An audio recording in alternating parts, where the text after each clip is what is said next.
Good afternoon, everyone. Very excited to be here, especially seeing all these various kinds of mobile applications. Uh, just to start off, while we are setting up, how many of us here belong to the water and sanitation sector? Okay. Thank you. Okay, so I want you guys to do a short exercise. Sort of a demo. It'll sort of give you a flavor of what we do. So everybody has a mobile phone? Okay, I would like you guys to give a missed call to this number. Ready? You have to give it. So 080 672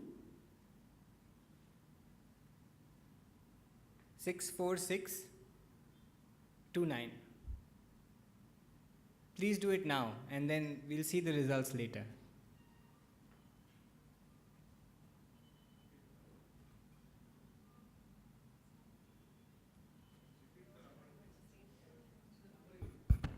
One second, I'll tell you the number again. Ritu? I have another folder in my presentation. Can I get that, please?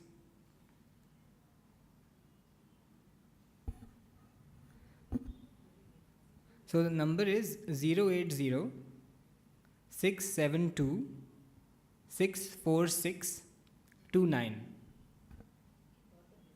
Okay.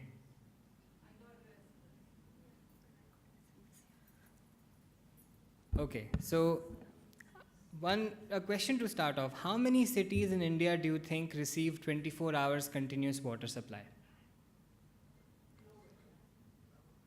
How many? 1, 2, 400? There is, at this moment, there's only one city in India that receives 24-hour continuous water supply. And that's Jamshedpur. Because it's run by, the water department is run by the Tatas as well. And they receive 24 hours continuous water supply. Apart from that, every other city in the country receives water between 2 to 10 days for 2 hours. And at what time, you would not know. Now, we living in cities, it's a little bit easier for us because we have sumps and we have overhead tanks. So as soon as the supply comes, even for 2 hours, it gets stored. But think about it, if you don't have any storage devices, or if you were storing them in large pots and pans, if you didn't know what time your water supply was going to come, then you would have to stay at home pretty much the entire day until the supply would arrive. And then you were probably going to work, but then you stayed at home and you realized then after waiting the entire day, no water supply came. And then you had to wait for another day. And then you don't know whether it's going to come the next day or the day after. And then all the other coping mechanisms that you have to build are also part of the equation. So a lot of these, because this problem is very prevalent in Indian cities, what we decided we were going to do is do exactly what we just did. We'll send you a message about 30 to 50 minutes in advance, 60 minutes in advance of when your water supply is expected. So you can make necessary arrangements. If you're not at home, you can tell your neighbor, and that way at least you have enough water supply. Now, we started out in 2011 as a pilot project in the city of Hubli in Karnataka. Now, when we started out, we very quickly realized that we had to develop a partnership with the water distribution system provider. So that means in Hubli's case, that was the Hubli Water Department, the Hubli Water Board. So we went and told them, we want to, build this kind of a system for you, and we will only use SMS so that everybody gets information, everybody has access to it, so you don't need smartphones or anything else. No data required, just simple feature phones.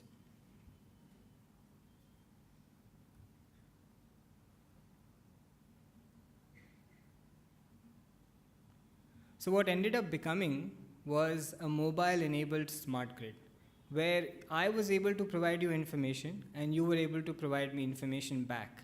If you see in your SMSs, later during the SMS, it asks you, if you received water supply, give a missed call to a certain number.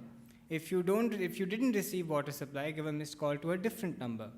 What that basically does is in real time, I know and that this hotel area, which people received water and which people didn't.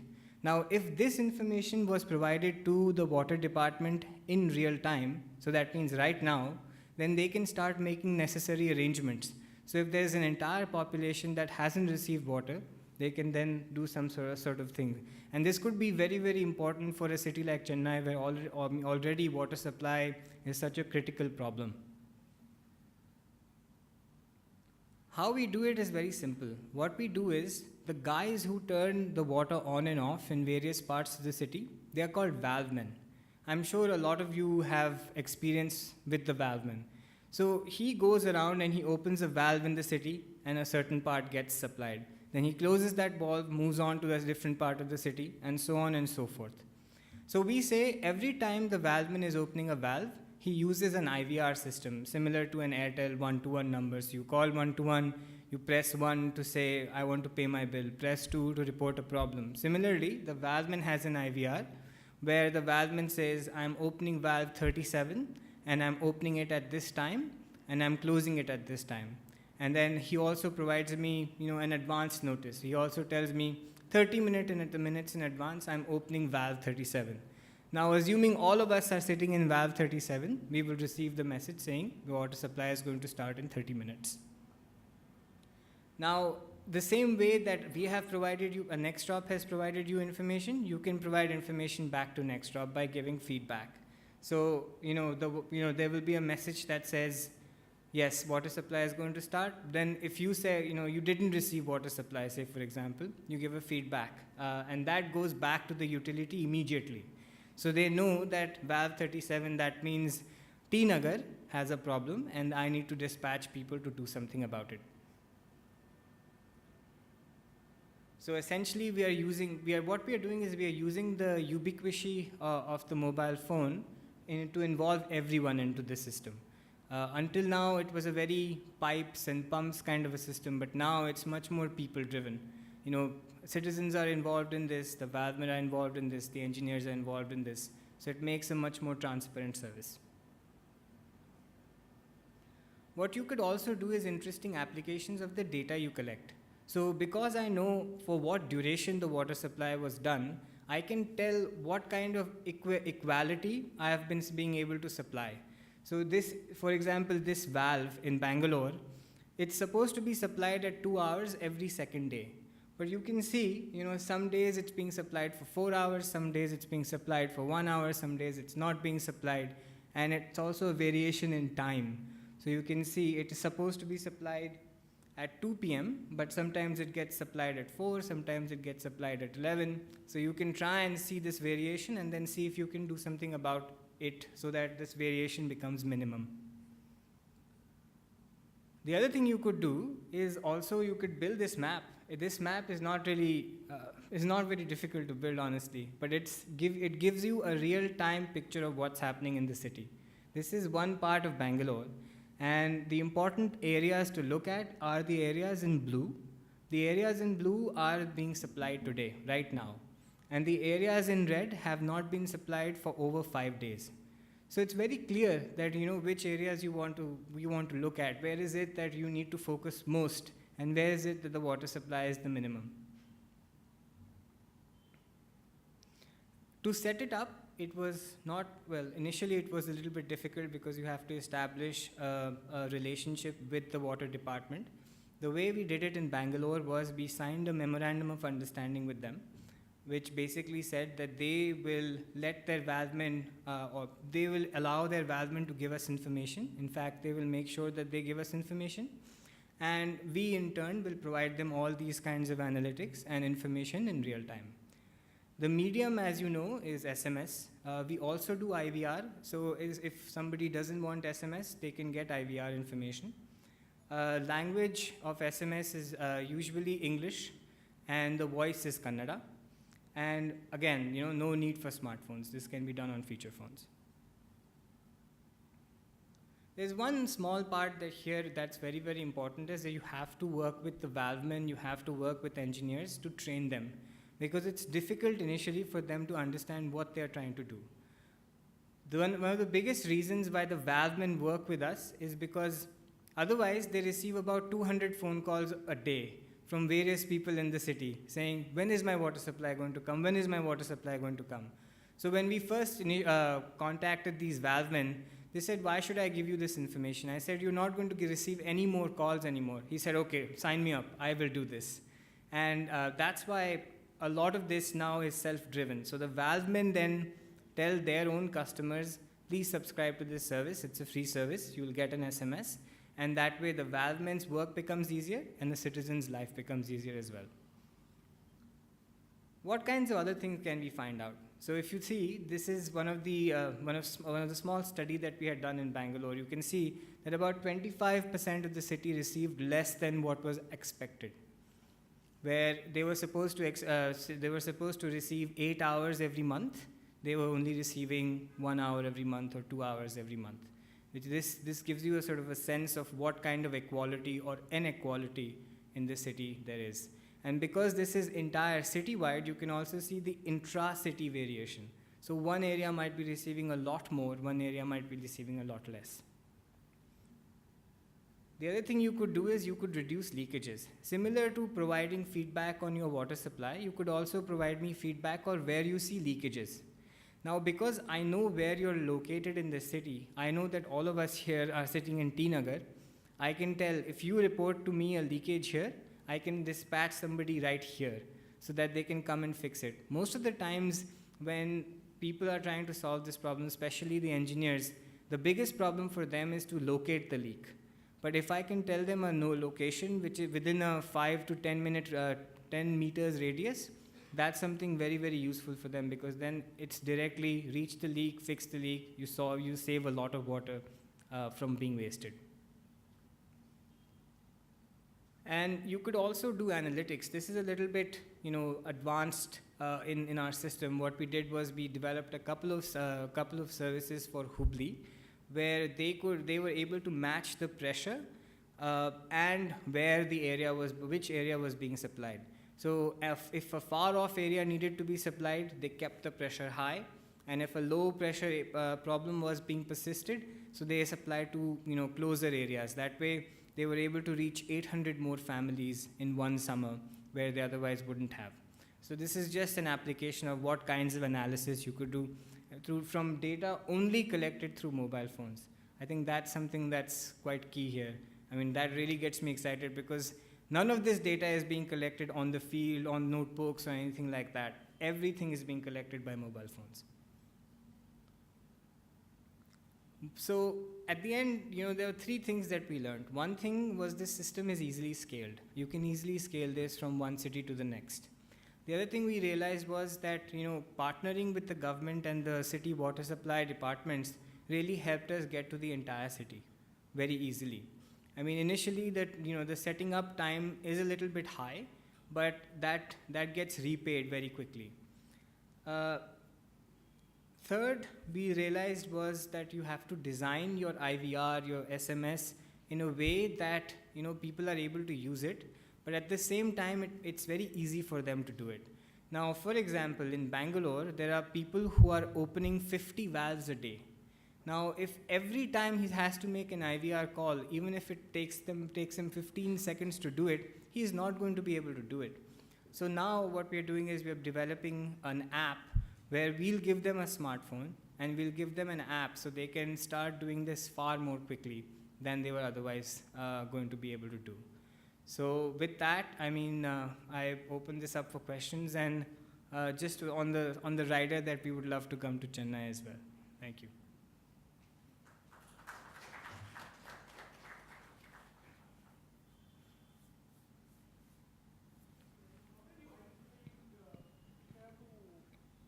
If I should report some leak, how will you identify my location? I need to tell, or? No, you don't have to.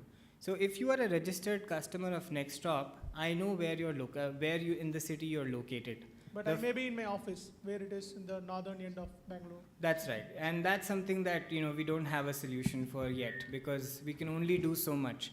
If you are informing something near your house, okay, then it's a lot easier. But if you were informing something from your office, then we would call you back and then find out where the leak was. Can this be used for other kinds of water supply also, like rainwater harvesting, those kinds of things? Can you use these applications for that? And second is, can you use automatic sensors, put sensors on the Internet of Things, that kind of stuff? So, first question, rainwater harvesting, not really. I don't know what the application here for rainwater harvesting would be. I think the direct application would be irrigation water supply.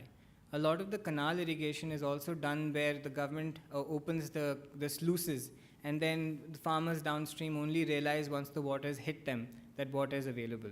So what if you just send an SMS, telling them that water can be expected in, say, 1 day to 5 days, so that way they're ready. They've sowed and done all kinds of things. So there's lots of application over there.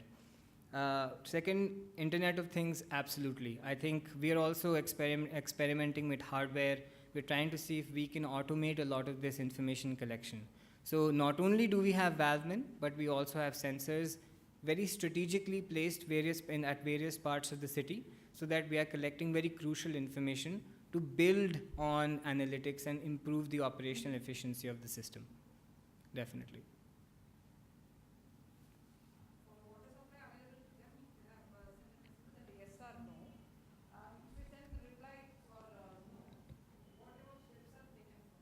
Right. Thank you for asking that question. So we have set up a partnership with Bangalore Water Supply Department. So as soon as we receive a feedback from a citizen saying no, I will give that information back to the relevant engineer. Now, you don't have to know who your engineer is, where you're getting supply from. All that is my job. You give me a feedback, I'll give it to the right person, and then they are supposed to take action.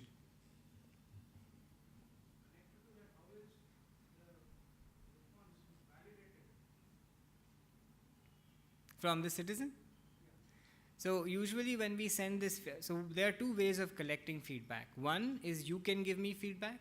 Now if from an area only one citizen gives me a problem saying that we didn't receive water, then I would ping somebody else in the same area to ask the same question. And if they say, yes, we also didn't receive water, then we give it to the utility. Usually if it's only one-off, then validation is required.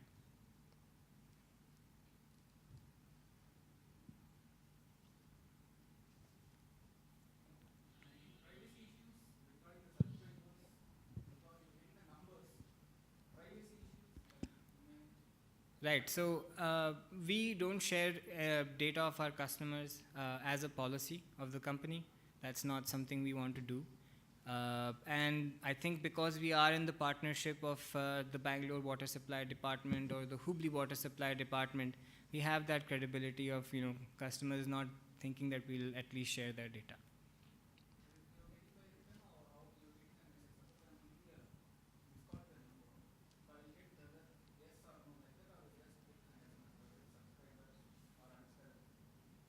Sorry, so is it if you're already a subscribed customer, or is it when you're first time subscribing?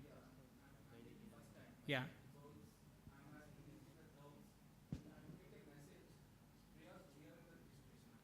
Yeah, so when you first time give me a missed call, we'll call you back to locate you in which part of the city you are living, and also get you to not sign, but agree to a consent, where you say, yes, I'm okay to receive free SMSs, and we say that we're not going to share your information.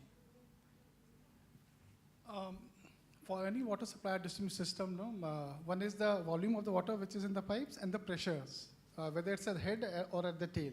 How do you envisaging this for a little more complex, where you have more ups and downs? The topography is uneven. So that's a little more complicated. So how will you try to adapt it to a complex, little more complex? I think all of these geographies are very complicated. Bangalore is also quite unwinding, ups and downs. Similarly Hubli. That's why we developed that application of collecting tank levels from using IVR. So when I know that the tank level is at the highest, then I know that I'll be able to provide maximum pressure at the tail end. If I don't have the tank level at the highest, then I won't be able to provide good quality, good pressure water at the tail end. So by using both those services in conjunction, you can figure out, okay, my tank level is only 50%. I shouldn't be sending it to the tail end. I should be sending it to close by. And that's how they're being able to manage that pressure and supply. Good question. So we started out charging customers 10 rupees a month. And we realized very soon that to collect 10 rupees a month, we spent 17 rupees a month. So we realized that citizens are a lot more valuable to us if they are providing feedback. So we decided that citizens should not be paying. Then we set up a partnership with Bangalore Water Supply Department, in which part of the service they pay for. So that means the information that we provide them back, they pay for. And the rest of it right now, we are trying to figure out where would be the best utilization or best monetization of our customer network. Any ideas of integrating quality of water also in it, monitoring the quality of water? Yes. Especially in monsoons, it becomes quite a problem. You're absolutely right.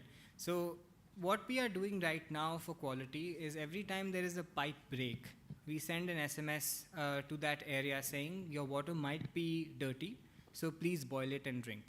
This happened just yesterday in Hubli, where we sent about 445 messages to various parts of the city saying that we have heard, we've got information from the valveman of pipe breaks, so there might be a problem in your quality. What we are developing now is a customer application, which will be a full-fledged Android app, where you can download that, and we are setting up sensors where we can find the quality of the water at least the nodal places in the network. So not maybe at the end user level, but at least at the node. So I know what is expected, and then we'll build from that. Sam? So Nishesh, you just to add to his question, so do you plan to use your customers' network in a way that you haven't told them about now?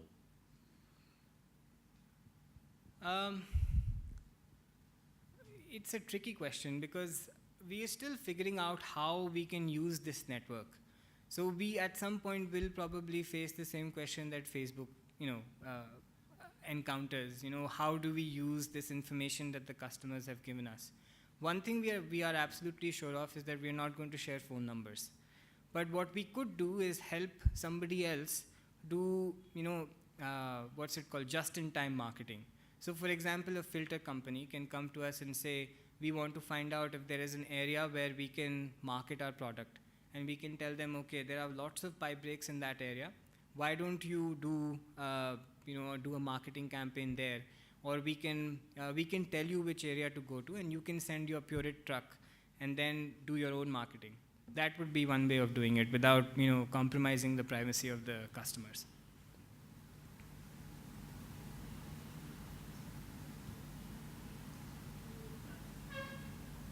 I'm sorry?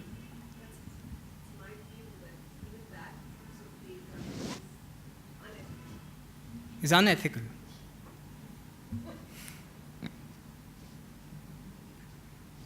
Because the person who has enrolled with you has not factored in for marketers getting on their case. So none of the customers' individual identity will be divulged. The marketers will only be told which part of the city to go to. After which, what they want to do with customers is their business. We are not giving them any phone numbers. We are not giving them any other information that the customers have shared with us. So it's much more a geographical information share rather than a phone number or a personal information. You're selling the intelligence, not the source. Yeah, I mean, this is an analysis of something. I don't think we are selling any information on the customers.